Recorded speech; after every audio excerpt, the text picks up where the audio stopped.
maravilhosos lindões, Kreuzer aqui, e no vídeo de hoje eu vou falar sobre Beberrena, que é a minissérie da Netflix que tá chamando muita atenção. O caso é bastante chocante, é baseado em uma história real, mas a minissérie aí vem como uma trama interpretada, que inclusive é escrita pelo protagonista que passou por essa história. E nesse vídeo aqui eu vou falar abertamente sobre o caso, até porque já passou um pouco da estreia, então vão ter spoilers, né, considerando que é uma história real, mas pra gente poder discutir o que a trama traz. Mas antes, não esquece de se inscrever no canal e clicar no sininho para receber notificação para quando eu tiver um vídeo novo, que eu sempre trago as novidades dos filmes e das séries aqui para vocês o quanto antes vocês sabem. Bom, gente, em Beberrena a gente acompanha o caso do Richard Gade, que aqui na série vem com o nome Donnie Dunn, quando ele acaba sendo gentil com uma moça ali no bar, que seria a Marta, e por conta disso ela começa a criar uma obsessão por ele. Depois ele viria a descobrir, né, que ela era um stalker serial, né, que é uma pessoa que já tinha perseguido outras pessoas no passado.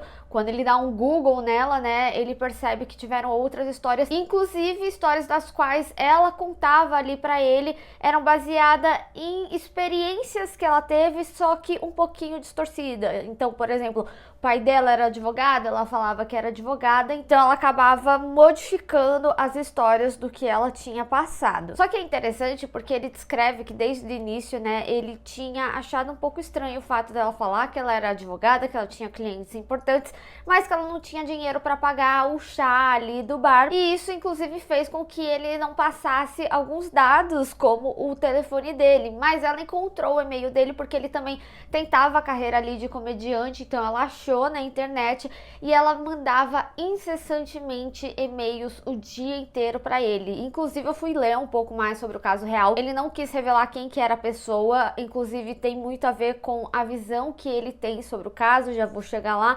mas ela chegou a mandar, gente, 41 mil e-mails, isso sem falar as mensagens de voz, né, que depois a gente vê que ela consegue o telefone dele, também tweets, cartas, enfim, um número exorbitante. A história por si só, ela é bastante chocante. Eu acho que ela é uma das minisséries mais impactantes que a Netflix lançou aí nos últimos anos, ainda mais por se tratar de uma história que de fato aconteceu, mas eu acho que a forma que a série dramatiza também acaba trazendo um choque maior ainda, não só por algumas cenas explícitas. Eu acho que é válido ressaltar, né, caso você esteja vendo o vídeo ainda querendo entender um pouco mais do caso, a série ela traz cenas pesadas, cenas fortes, porque não só traz a questão do stalking dela, porque muito dessa história se intensifica também devido ao passado ali do Donnie, ou do Richard, né, no caso, a forma que ele lidou com isso tudo. E eu acho que é muito válido a gente entrar nessa discussão por dois fatores. Primeiro, o fato dele ser homem sofrendo um assédio, né? Acredito eu, e muito pelo que foi falado em entrevista também, né? No início não foi levado muito a sério. Os próprios amigos ali no bar, eles falaram que achavam engraçado inicialmente, depois eles entenderam que realmente era algo sério. Na série mesmo, depois ela passa a ter uma agressividade, mas não só isso, né? Tem um momento ali no beco, que já é no segundo episódio, que é bem impactante, mas o fato dele contar a história do estupro que ele sofreu no passado e como isso foi primordial para a forma de como ele lidou com isso tudo, ou como ele mesmo fala, né, a forma que ele não lidou com isso, acabou intensificando mais ainda isso tudo. E outro fator que eu acho que é importante a gente ressaltar também é como eles demonstram a negligência da polícia, porque por mais que até demonstrem ali a polícia falando, ah, se fosse uma mulher é diferente, ainda assim a gente sabe que a polícia negligencia muito em casos de mulheres que são stalkeadas, né? Muitas vezes, inclusive, a polícia só presta atenção quando algo muito grave acontece. E no caso dele, eles demonstram essa mesma negligência, né? Eu acho muito interessante o questionamento que ele fala, gente, não é possível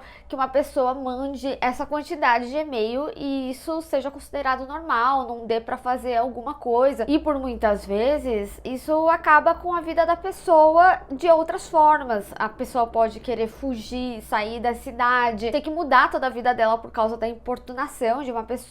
Então, realmente, assim, além de todo o aspecto chocante da série, do caso, do que ele passou, ainda tem muita reflexão sobre o ocorrido ali, né? E eu acho que o que mais me pegou nessa série é ver o relato dele tão genuíno, tão honesto, porque ele por muitas vezes, ele demonstra as falhas dele, ele fala, ele externaliza, eu queria dizer que foi até aí, eu queria dizer que eu não voltei. Ele é um excelente exemplo de que não existe a vítima perfeita, em que as pessoas imaginam que seja uma pessoa inocente, que foi pega de surpresa, quando na realidade ela tá sofrendo por uma deturpação mental, em que ela nem assimilou ainda as coisas que aconteceu com ela, e que pode se caminhar para algo perigoso, como ele mesmo mostra. Mas eu acho que é muito importante a gente observar o psicológico dele também, em que ele fala que ele se colocava em situações de risco porque ele se odiava tanto. Eu confesso pra vocês que quando eu terminei a série, eu fiquei refletindo muito se ele buscou ajuda em algum momento. Eu não cheguei a achar nenhum texto em que ele fala isso, procurou algum atendimento psicológico, que a gente vê ele retornando a um ciclo, né, vicioso ali, quando ele retorna, ouvir os áudios que ela mandou, inclusive com o cara que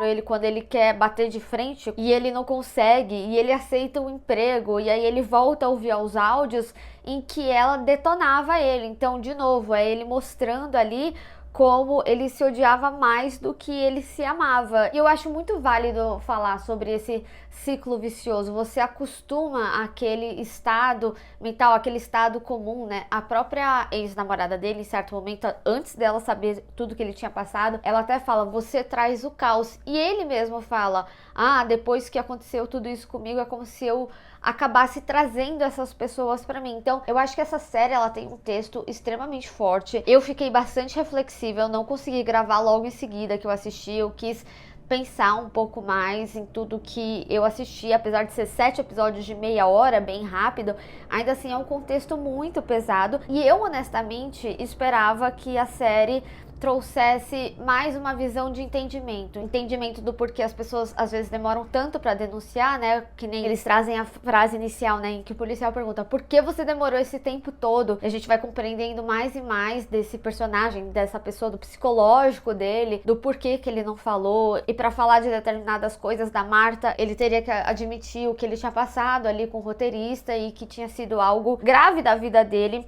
Eu acho bem forte quando ele fala, né, que depois que ele passou por aquilo, ele foi até em lugares que ele corria perigo, inclusive de acontecer de novo com ele, e entender como que fica também o psicológico de uma pessoa. É algo que muda a vida da pessoa para sempre. E por mais que a série ela dê um certo alívio, né, demonstrando que procurar ajuda, falar sobre, ajude de fato, porque quando ele foi honesto com ele mesmo foi quando as coisas começaram a girar, ainda assim é um processo muito doloroso. Eu acho que a série ela traz esse tipo de honestidade no texto, e é muito louco, né, porque quando ele fica tentando entender o que ele passou, e aí ele fica pensando no roteirista, se ele era uma pessoa ruim, ou até mesmo na Marta, falando, eu acho que ela não tem noção, e aí por outros momentos a gente vê certa empatia, inclusive, né, ele deu entrevista falando que ele não quis revelar a pessoa porque ele não quer acabar com a vida dela, ele queria contar só a história dele. Até fui ver que teve gente que tentou procurar pessoas que ele tinha trabalhado para tentar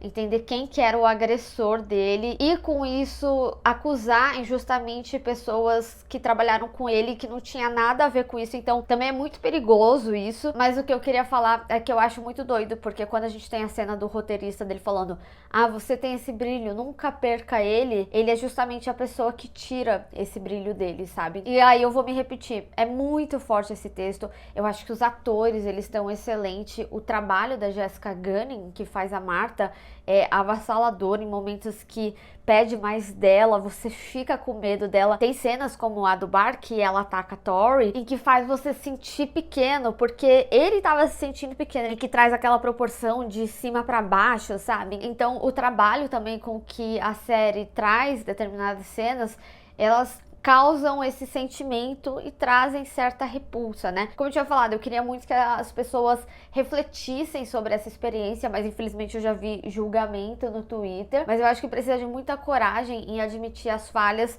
principalmente no nível em que ele trouxe aqui. E no meio disso tudo, é muito forte a cena dele contando pros pais, dele admitindo tanto a sua sexualidade, que ele ainda tava em entendimento, acredito eu que tem muita coisa que ele ainda tá em entendimento, também o relato ali do pai dele, o que dá a entender, e a importância do acolhimento. Então ela não só é uma série que é chocante por causa das cenas que ela traz, mas é um relato muito forte, é um relato muito honesto e foi o que mais me pegou aí. É uma minissérie imperdível e muito impactante. Mas eu quero saber de vocês, o que vocês acharam da série e como que vocês sentiram a série, o que vocês refletiram depois de assistir. Como eu falei, não é fácil. Enfim, vamos discutir. Bem, pessoal, espero que vocês tenham gostado desse vídeo. Não esquece de deixar o seu gostei e compartilhar nas redes sociais, inclusive me segue lá. Se inscreve no canal e clica no sininho para receber notificação para quando tiver um vídeo novo. Te vejo no próximo. Tchau!